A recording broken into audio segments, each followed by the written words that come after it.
Guerre ou paix?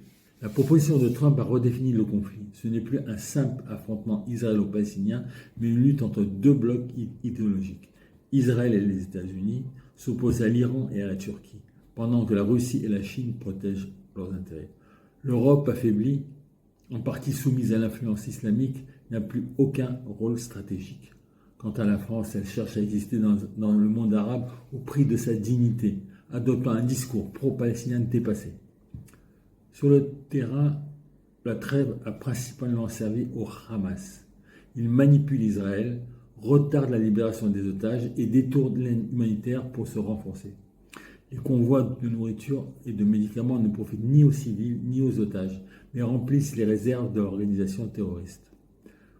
Netanyahou, soutenu par Trump, durcit son ton. Sans la libération totale des otages, la guerre reprendra et cette fois sans concession.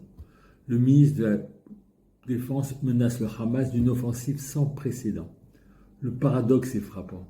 Alors que le Hamas prétend défendre les Palestiniens, il les utilise comme des boucliers humains et préfère instrumentaliser leur souffrance plutôt que de chercher une issue pacifique.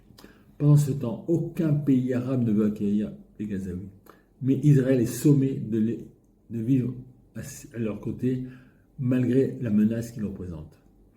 Au milieu de ce chaos, les otages risquent de payer le prix fort, quel que soit le scénario, entre l'inaction qui prolonge leur supplice et la reprise des combats qui met leur vie en danger.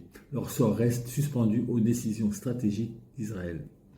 La Torah enseigne, celui qui vient te tuer, lève-toi et tue-le en premier.